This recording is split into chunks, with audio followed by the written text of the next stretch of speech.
Hello everyone, my name is Valerie Pierce and I'm the Senior Director of Retail Marketing and Creative Services at Sourcebooks. That basically just means that I get to talk about books I love all day long, and thanks to Carol Fitzgerald at The Book Reporter, I get an audience today. Thank you so much, Carol, for putting this together. I know it is so much work and it means so much to all of us, although maybe I shouldn't thank you because now my to-be-read pile is going to be completely out of control. But in all seriousness, thank you so much. Without further ado, I'm going to start telling you guys about books that I am completely obsessed with. First up is The Most Famous Girl in the World by Aman Hariri Kia. I read this book in one sitting. This book is so fun. I promise you, if you pick this for your book club, you guys are going to laugh and have really deep discussions all night long. So if you like books that have a little bit of everything in them, so a sassy voice, mystery, murder, intrigue, romance, diverse characters, best friends, and con artists, then this is absolutely the book for you. Like I said, I just flew through this book. Our main character, Rose, broke the story of the decade. Poppy Hastings, everyone's favorite heiress and media darling, is a scam artist who has conned tons of men out of tons of money. Rose should have received accolades for exposing her, but when Poppy went to prison, Rose was vilified for uncovering and thwarting everyone's favorite media darling. Now that Poppy is out of prison, Rose is on a mission. She knows that there's more to Poppy than conning wealthy men out of their money. It's just too convenient that every time Rose gets close to finding out more information, another one of her sources dies in a strange and unpredictable way. As Rose becomes more and more obsessed with discovering the truth, she also happens to meet a very handsome FBI agent who might help her uncover the truth as well, and who might be perfect for her. This girl scammer book is perfect for fans of Inventing Anna and Killing Eve, and it came out in August in trade paper. Next is a very different type of book. This is Remember You Will Die by Eden Robbins. If you are the type of reader who is constantly looking for that book that is completely different from anything else you have ever read, then this is absolutely the book for you. It was recently featured in the Wall Street Journal, which called it clever, genre-bending, a vast network of connections that often resembles the art installations it commemorates, full of patterns and puzzles and messages. Again, this is another book I'm obsessed with. It's told over the course of 400 years and is completely told in obituaries. From the story, it is a story about an AI mother's grief over losing her human daughter. This story is so different. And as you're reading all these different obituaries, one right after the other, some that span several centuries apart from each other, you absolutely trust Eden Robbins, the author, to take you to where all these are going to eventually come together, which she absolutely does. This is a story that is gorgeous, fascinating, heartbreaking, and ultimately filled with hope. It just came out at the end of October, and it does have these really great edges to it on the first printing, so make sure that you pick up your copy now. Next, we have We Need No Wings by Anne Davila Cardinal. I love Anne so much. I think it is such a privilege that I get to work with this absolute punk rock queen, and she is absolutely extraordinary at nailing the first sentence of her books. So I'm really quickly going to read you the very first sentence of this, and after I read it, you're going to be hooked. I won't even need to talk anymore, but I will. The first time Teresa Sanchez levitated, she was in the garden. You're hooked already, aren't you? So this book is about Teresa Sanchez. She has recently lost her husband and has also discovered a remarkable ability: levitation. It may seem like a gift, but it has her doubting her sanity and even puts her in danger at times. As she starts to dig into why she suddenly has this ability, she comes to find out that she is related to Saint Teresa of Avila, who is known for levitating and was a great mystic. So she travels to Spain, where she begins a journey of self-discovery. There are chain-smoking nuns, there's a silver fox in Spain, but ultimately this is really a book about learning to love yourself again. I do want to read a quote from best-selling author Julia Alvarez, who praised this book, saying that Anne beautifully articulates an older woman's life, her grief over the loss of her husband, her frustration with the sexism and racism in her professional life, and her need to reinvent herself. We Need No Wings is a 21st century older woman's quest that will inspire readers to consider what lies at the latter end of our lives. Spoiler alert: possibility, hope, and love. We need more novels that deepen our understanding of these later stages of a woman's life and puts wings of hopes on our hearts. The book soars, her best so far, a transcendent read. We Have No Wings came out in October.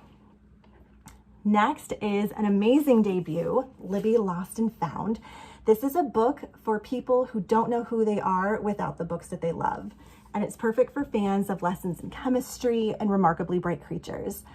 In Libby Lost and Found, we meet Libby Weeks. She is the author of a mega best-selling fantasy series, think kind of like a Harry Potter type level of series. But she's in a little bit of hot water with her publisher because she is really late on turning in her final manuscript, the last book in this great series that she's been writing. But what her publisher doesn't know is that Libby has been diagnosed with early onset Alzheimer's and that she's really struggling, not just to finish her manuscript, but with symptoms that are quickly escalating. Enter 11-year-old Peanut Brookston, Libby's biggest fan, and someone who knows Libby's books better than Libby knows them herself at this point. Peanut might just be able to help finish this manuscript with Libby, but more than that, the two of these people strike up a truly beautiful cross-generational friendship. This is a quirky, zany book filled with hope and what it means to write the endings that we want for ourselves. Libby Lost and Found came out in September and is an Indie Next pick as well. Next is The Secret War of Julia Child, which you may have seen featured in People magazine, which said that it celebrated the chef's zest, humor, and generous spirit, which come through brilliantly in this captivating fictional take on her World War II work in Asia for the U.S. spy agency. When most people think of Julia Child, they immediately think about her cookbooks, her larger-than-life personality, or her beautiful love story that she shared with her husband. Most people would never expect that she was a spy. You'd assume that a woman with a booming voice who stands at 6'2" without heels would be a little bit conspicuous. But she was a spy, and author Diana Chambers gives us a gorgeous historical fiction that imagines this time in her life as she travels to South Asia and eventually meets Paul Child. The Secret War of Julia Child is perfect for fans of Codename Helene and the Book of Lost Names. It came out in trade paper in October. And then last but certainly not least is A 40-Year Kiss by Nicholas Butler. This is an in-house favorite at Sourcebooks. So I want to kind of start off with the inspiration for this book. It came when the author, Nicholas, was sitting in a bar. He was struggling to write his next book, and he noticed an elderly couple sitting next to him. The man looked at the woman and said, "I loved you then, I love you now, can I kiss you?" Then they shared a very passionate kiss, which made our author Nick blush and also made him think, who are these two people? Were they separated for a time? What separated them? Why are they coming back together now? And this kiss sparked the story of Charlie and Viv, a couple who married young, divorced, and have now come back to the small town that they grew up in 40 years after their last kiss. This is a heartwarming literary romance about second chances at what it means to grow and discover sunset triumphs. It is truly a warm hug. Author Matthew Quick called this life-affirming and straight up beautiful. It will stoke the good fire in your chest. And I absolutely agree with that assessment. Thank you so much for listening to me chat for 8 minutes about books. I really appreciate it, and I hope you pick up these books and enjoy them as much as I did. Thank you so much and have a great day. Hi, I'm Karen Kostaniuk, Executive Editorial Director for GCP Fiction, and I'm delighted to present 2 titles from GCP's Winter 2025 list. The first one is Kira Jane Buxton's latest novel, Tartufo. I remember being introduced to Kira's unique voice when reading her debut novel, Hollow Kingdom, which went on to be one of NPR's best books of the year and a Thurber Prize finalist. Her singular writing brilliantly combines laugh-out-loud humor with an incredible amount of heart and astute observations about the world, both human and animal. And I'm delighted to say she has done it again with her latest work of wonder, Tartufo, which is Italian for truffle. In this story, she introduces us to a delightful town in the Tuscan countryside down on its luck, with inhabitants leaving and no tourists in sight. One day, a local truffle hunter and his trusty dogs unearth what proves to be the world's largest white truffle. And the townsfolk believe this is possibly be the miracle that will save them all. But everyone in town has a secret. And when the world's spotlight turns on them, the secrets start to come out, and the townsfolk start to wonder if the truffle might be a curse instead. The story about a salt-of-the-earth community is life-affirming and offers warm escapism.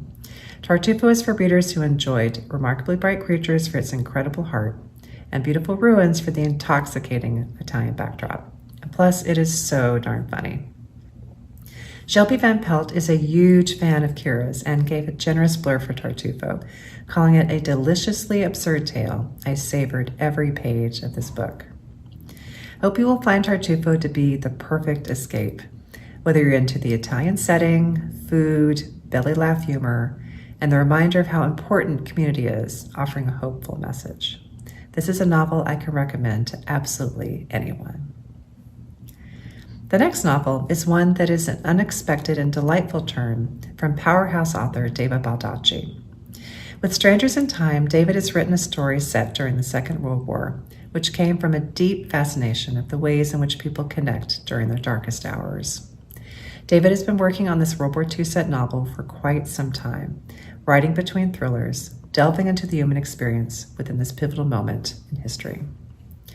World War II unleashed many horrors on the world, but what it also did was bring out the best in some. Those uncertain times created bonds between strangers that have reverberated across time. Set in London in 1944, the story follows a bereaved bookshop owner and two teenagers scarred by the war and the hope and healing that they find in each other.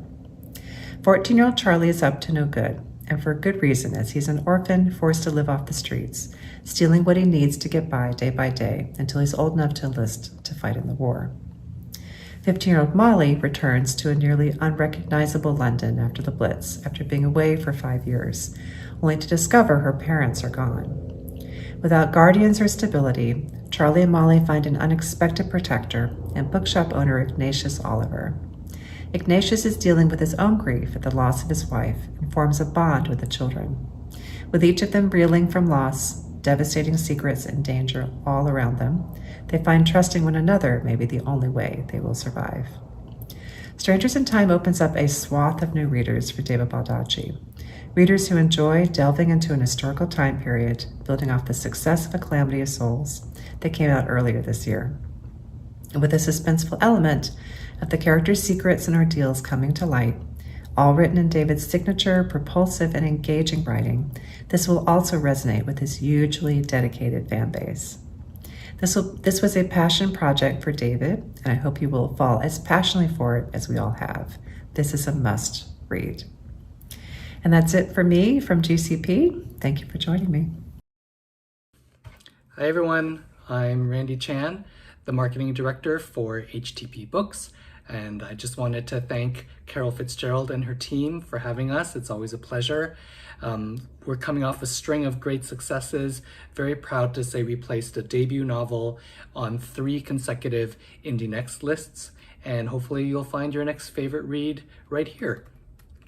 I'm starting with Last Twilight in Paris by Pam Jenoff, who wrote the bestsellers The Lost Girls of Paris and Codename Sapphire. Pam is the real deal. She used to work at the Pentagon. She was a diplomat for the State Department, handling Holocaust issues in Poland. And she always unearths little-known facts of history and breathes new life into it.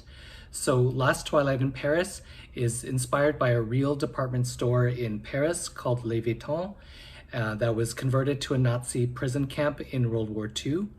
And around this fact, Pam creates this riveting story about a woman who, in post-war London, finds a necklace at a secondhand shop, and she's seen that necklace before, and when she digs deeper, she discovers the dark history of Le Vuitton and of the woman who was imprisoned there. This is in hardcover with sprayed edges, beautiful foil, and designed end papers. It's going to be great. The next book is Bat Eaters and Other Names for Cora Zhang by Kylie Lee Baker. This has so much momentum. It is an incendiary novel about a crime scene cleaner in New York City. It's 2020, and Cora witnesses her sister, who is half Asian, pushed in front of a subway train. And before fleeing the scene, the murderer whispers in her ear, "Bat Eater." Soon, Cora gets strange spots in her eyes. There are bite marks on her coffee table. She keeps finding bat carcasses around the city. And so this is hard-hitting. It's a freaky read. It's like Parasite or The School for Good Mothers. It has a 4.7 average rating on Goodreads, which is practically unheard of. I've yet to meet anyone who hasn't loved this book in a big way. Onto Their Monstrous Hearts by Yeat Turhan. This is a horror novel for fans of Mexican Gothic and Hereditary. The backstory for this book is incredible. The author is the chief marketing officer for Valentino, the fashion brand.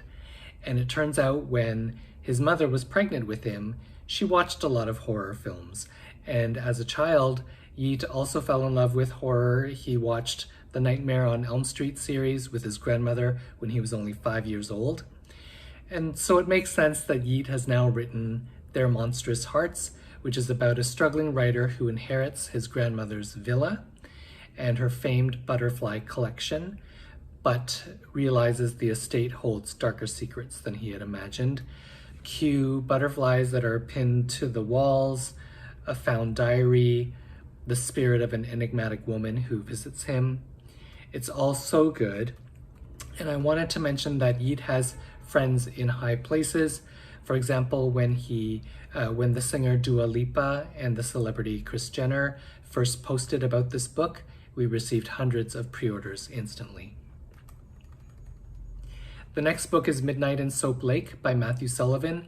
We were talking recently about books that started the books about bookstores trend, novels like The Storied Life of A.J. Fickery, and then definitely there was Midnight at the Bright Ideas Bookstore by Matthew Sullivan from 2017, which got all the accolades, Indie Next Pick, Library Reads Pick. It was a Goodreads Reader's Choice Award winner. And 7 years later, Matthew is finally back with Midnight in Soap Lake. The best way to describe this novel is that it's Twin Peaks meets Stephen King's Castle Rock. This is strange. It's a can't look away mystery set in Soap Lake, a lake with mysterious healing powers, and the town is full of eccentric and intriguing characters, including Treetop, a creepy urban legend that holds Soap Lake in its grip. You should know that this is based on a town that Matthew Sullivan moved to, population 1,500, with vacant storefronts and empty cottages. A BBC reporter called it a ghost town. And yet, through it all, Matthew found community with a core group of people, and this crime novel is an homage to the lovely eccentrics of Soap Lake. I'll call out two things. One is that there's a wraparound book cover here, which is a commissioned painting. And what's fun about the painting is that it contains Easter egg clues for the readers that represent a lot of things that happen and that unfold during the course of the novel. So once you finish reading it, you can sort of study the artwork and realize all the different clues. The second thing to note is that Matthew is a former bookseller. He worked at Tattered Cover and Brookline Booksmith, and when he went to the PNBA trade show recently, he was welcomed with open arms by booksellers. This is one hell of a read, and I hope you love it. On to Shoot Your Shot by Lexi LaFleur Brown. It's been nice to see the rise in romance and rom-coms, and within the growing trend, there is the trend of sports rom-coms. Shoot Your Shot is about a hockey player who has failed to secure an NHL contract. He worries that his hockey career is over, but after a one-night stand, he decides that Lucy, the tattoo artist, is his good luck charm. There is queer representation here. The author, Lexi LaFleur Brown, identifies as queer, and she wanted to represent a bisexual heroine. And Lexi is amazing. She's married in real life to a retired NHL player, TJ Brown. She has over 120,000 followers on social media, and she consistently goes viral with her funny posts. And Lexi knows her hockey. She's done her research, and sports fans and romance fans will love this. Lastly, there's The Guilt Pill by Sumaya Dave. This is a novel set in a world where an experimental pill exists, the guilt pill, which can erase all guilt. So enter the main character, who seemingly has it all, career, husband, and baby, but in reality, she's drowning. So she takes the guilt pill and falls down a rabbit hole when she becomes addicted to these pills. This is a feminist exploration of motherhood, race, and how the world treats women who dare to go after everything they ever wanted. The comps are The Other Black Girl and The Push by Ashley O'Drain. We have praise from Jean Kwok and Laura Dave, and when we sent this out to 10 booksellers, we got immediate feedback, raves, booksellers promising to nominate for Indie Next. So treat yourself, this is a great read, and thanks again for listening, everyone. Take care. Hi everyone, my name is Amelia Wood and I'm here today to talk to you about 2 new books on the William Morrow and Mariner Books fiction list for 2025. And we're very excited about them. We think you will too, so we'll dive right in. So my first title is called The Float Test. This is by Lynn Seeger-Strong. She's also she's the critically acclaimed author of Flight.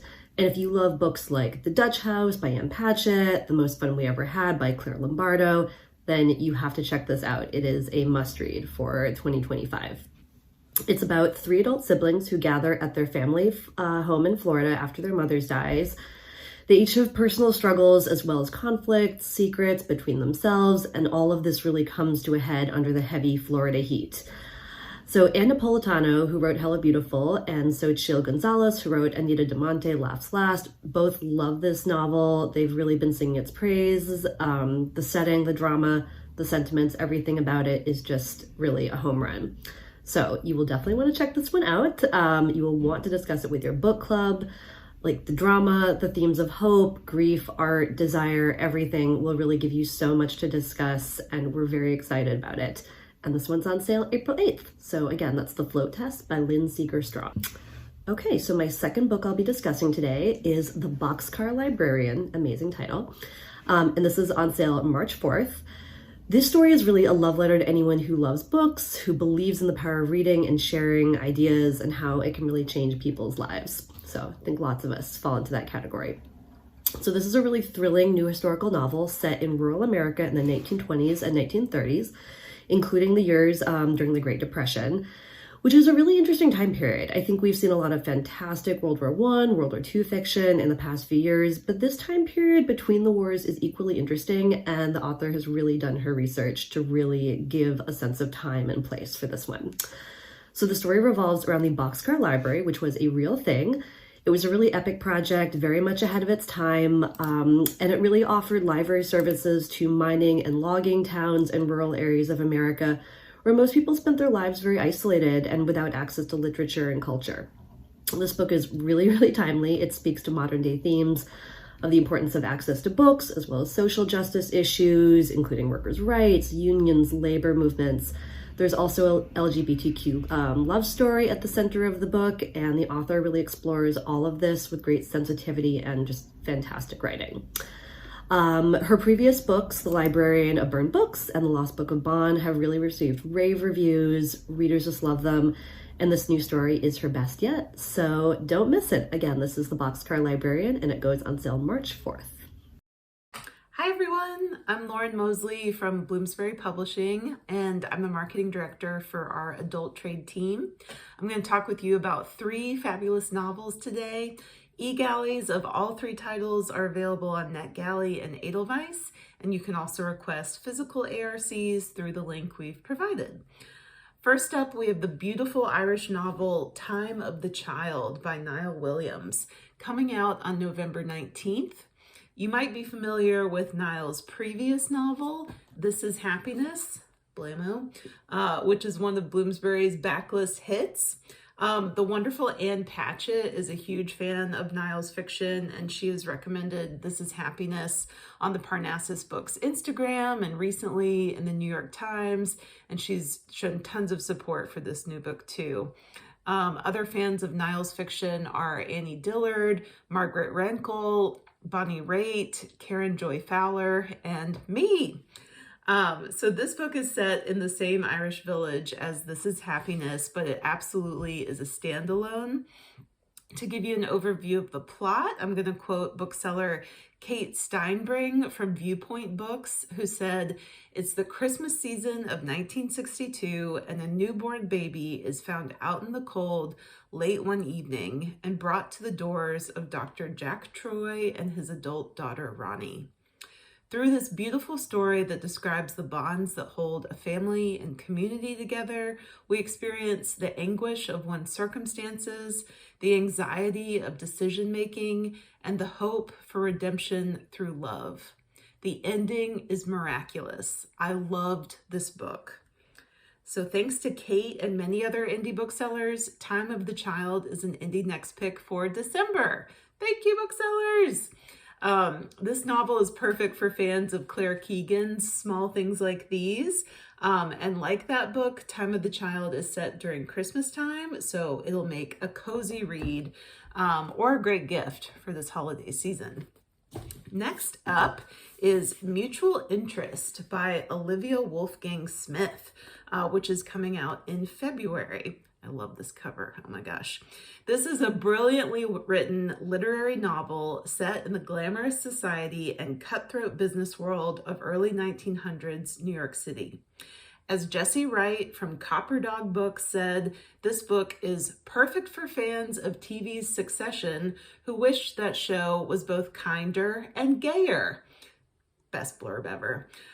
Mutual Interest is the story of three members of a queer marriage who form a business partnership and create a capitalist empire. We first meet Vivian Lesperance in 1898. She soon escapes to Manhattan, where after a series of whirlwind affairs with different women, she decides she has to marry to secure her place in society. Vivian quickly chooses her husband, Oscar Schmidt, a manager for a soap company, fighting to outrun his attraction to men.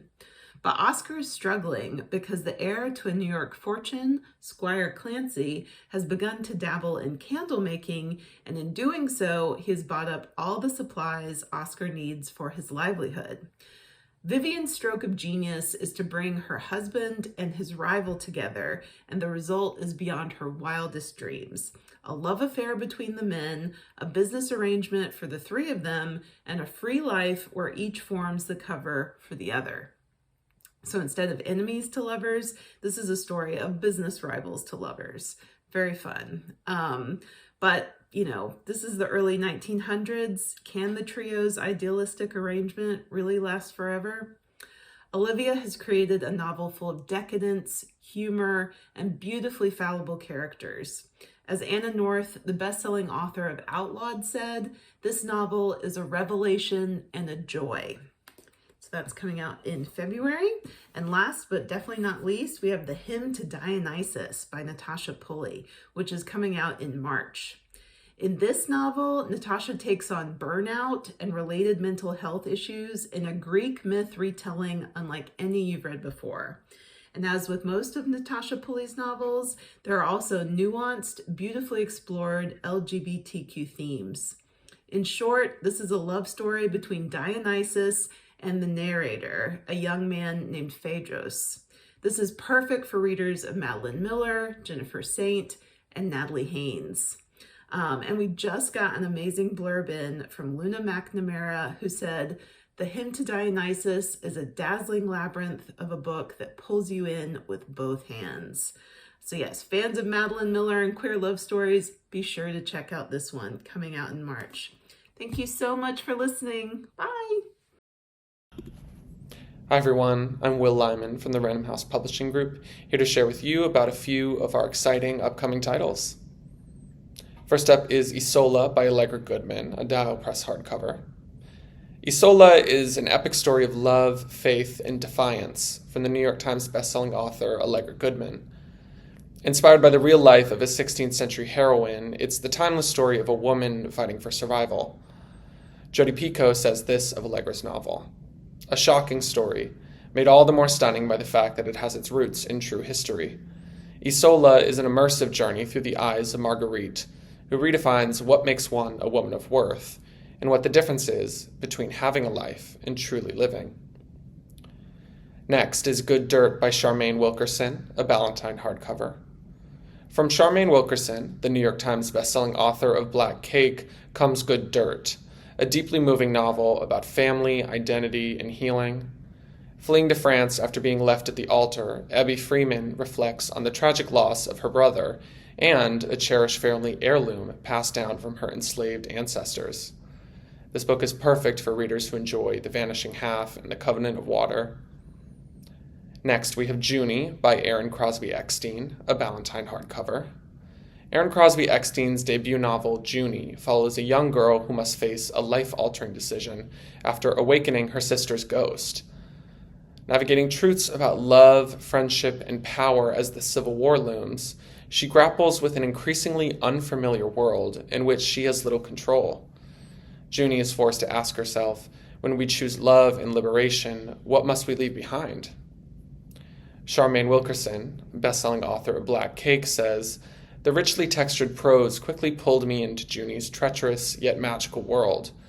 And Diane Marie Brown, author of Black Candlewomen, calls it a true beauty of a book. Finally, we have My Name is Emilia del Valle by Isabel Allende, a Ballantine hardcover.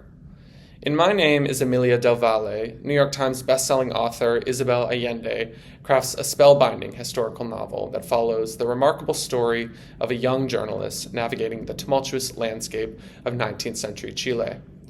As she embarks on a journey to war-torn Chile, Emilia is thrust into the country's political upheaval, and yet personal discoveries she never expected. Allende masterfully weaves a tapestry of rich cultural history, intricate family dynamics, and the indomitable spirit of a woman determined to carve her own path. Thank you so much for listening. Hi, Carol. Hi, Tom. Hi, everyone from Book Reporter and the Speed Dating Network. I'm thrilled to be here. My name's Erin Lovett. I'm with WW Norton, and I am VP Senior Publicity Director. So let's get started. I'm going to talk to you about 3 books from our winter list. The first one is a fantastic book by Russell Shorto. He may be familiar to you because he wrote the book The Island at the Center of the World. This was a riveting, groundbreaking work that told the story of New Netherland, the Dutch colony which predated the Pilgrims, and established ideas of tolerance and individual rights that helped to shape American history. His writing was in fact so influential that in 2009 he was knighted by the Dutch government, which few people can claim. He was also inducted into the New York State Writers Hall of Fame in 2018. Now, 2 decades later, he's written the book Taking Manhattan, which is coming in March. It's a beautiful book. It starts off in 1664. New Amsterdam, which is later called Manhattan, is controlled by the Dutch. You may be familiar with Peter Stuyvesant from your history. Peter Stuyvesant is in control of this area, and England decides to invade. The book is bristling with vibrant characters and reveals that Manhattan's modern formation was not a brutal takeover, but rather involved a series of clever negotiations. It's really fascinating, and I think a history that very few people know about and is told in a way that only Russell can tell it. He also works with the New York Historical Society and recently curated a special exhibit based on the book called New York Before New York. So check it out, Taking Manhattan, coming in March 2025. And now for 2 novels from our list. The first novel is Beta Vulgaris. It has this gorgeous cover, beats in the eyeballs, which I will tell you about in a second. Margie Sarsfield is the author, and this is inspired by her true story of being broke, struggling to find work, and she lands a job at a beet farm, and it's tough work, but she gets through and is able to pay her rent, and then is inspired to write this novel, which is about a young woman who is herself struggling to find work and needs to pay rent for her Brooklyn apartment. She finds work, again, on a sugar beet harvest farm. And at first, the main character, Elise, thinks it's gonna be great, and she meets all these interesting people, but it slowly takes a turn for the worst. It becomes a surreal novel that is really haunted by these incredibly weird voices and characters. There's threatening phone calls, there's a mysterious rash, there's ominous voices coming from the beet pile. It is a ghoulish novel that plays with ideas of class, trauma, consumption, and ultimately redemption. I highly encourage you to check it out. It's really fascinating, and especially leading into Halloween, I just keep thinking of how chilling this novel was to read. And finally, Terrestrial History is an upcoming novel by Joe Mungo Reed. This is coming out in April. Joe has a degree in philosophy, and it's this training that informs much of his fiction. He asks probing questions that get at complex ethical and moral conundrums. His new novel, Terrestrial History, is about a future where humans live on a colony in outer space because Earth is no longer habitable. Climate change has made that impossible. The book is also a novel about time travel. It's about multi-generational families. There's present-day family living in Scotland, then there's the future family, and there's time travel back and forth where these families are communicating. And the questions that arise are questions about whether there's hope for our species. If you could travel back in time with new technology, should you do it and change the future of our planet and our species? What are the ethical questions that parents should ask when bringing children into the world if the world is not sustainable? It's really wonderful and troubling, and brings up so many just interesting issues that we're dealing with right now, about what responsibilities we have to our planet. I encourage you to check out all of these. Again, Taking Manhattan, big nonfiction book that's coming out from us in March. Really wonderful horror fiction, Beta Vulgaris, coming out in February. And Terrestrial History, philosophical book about time travel and multi-generations and climate change. Thanks so much for listening, and hopefully I will see some of you in real life, and please reach out with any questions. Thanks so much. Hello, fellow book lovers. This is Peter Borland, editor-in-chief of Atria Books, and I have fallen truly, madly, deeply in love with Heather McGowan's new novel, Friends of the Museum. And here's what I want you to know about it. The action takes place over 24 hours as we follow almost minute by minute a dozen different characters who work in a major New York City museum. It's like the Met, but it's not the Met. Even though it's set in a museum, it's not really about art or artists. It's about people who happen to be connected to each other through their place of work, each dealing with their own dramas, demands, and demons. The book is called Friends of the Museum, but this museum has no friends. Over the course of the day, Diane, the museum's director, will be faced with a multitude of challenges, from the discovery of looted artifacts in the collection to big money donors who require constant sucking up, to a gift shop manager who wants to sell pornographic tea towels, to a protest that erupts in the middle of the museum's annual gala. As Diane is pushed closer and closer to the edge, you just know that something is going to explode, and it does.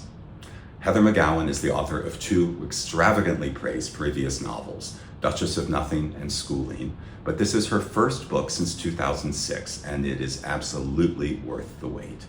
If you loved White Lotus, you're going to love this. It's a luxurious, devilish tragicomedy about people trying to find something real in a world of illusion, and about how unknowable we all are to each other and often to ourselves. I hope that you'll share my love for this remarkable, breathtaking, exquisite novel. It is sure to spark a spirited discussion in any book club. Thank you. My name is Danielle Prelip. I'm a senior marketing director at Simon & Schuster's flagship imprint, and I'm excited to tell you about two of our most anticipated books coming in the first half of 2025. First up, we have Heartwood by Amity Gage. Amity Gage's previous works include Sea Wife, a 2020 New York Times notable book, and finalist for the Mark Twain American Voice Award, as well as Schroeder, which was also a New York Times notable book, and a Best Book of the Year according to the Washington Post, the Wall Street Journal, and more. In Heartwood, readers will go on a gripping journey as a search and rescue team races against time to find a woman who has mysteriously disappeared while hiking on the Appalachian Trail in Maine. Moving between the hiker's plight and those searching for her, this stirring novel inspires larger questions about the many ways in which we get lost and how we are found. Heartwood has already been praised as a riveting wilderness suspense novel by Jennifer Egan and a literary thriller of the highest order by Ellen Hilderbrand. It is not one to be missed. Next, we have Daria Lavelle's debut novel, Aftertaste. Combining the magic of T.J. Klune's Under the Whispering Door with the high-stakes culinary world of FX's popular series, The Bear, Aftertaste asks the question, what if you could have one last meal with someone you lost? Kostya Duhovny is a haunted man. When he was a child, his beloved father died shortly after their family immigrated to Brooklyn from Ukraine, and ghosts have been hovering around Kostya ever since. He can't exactly see these ghosts, but he can taste their favorite foods. Kostya keeps these aftertastes a secret for most of his life, until one night he decides to act on what he's tasting, and everything changes. Aftertaste is a whirlwind romance, a heart-wrenching look at love and loss, and a ghost story about all the ways we hunger and how far we'd go to find satisfaction. This debut is a multi-course tasting menu of a book that will satisfy even the pickiest of readers. I can't wait to hear what you think of these books, which are available to request digitally on both Edelweiss and NetGalley. And a big thank you to Carol and the team for the opportunity to share these exciting spring reads with your audience.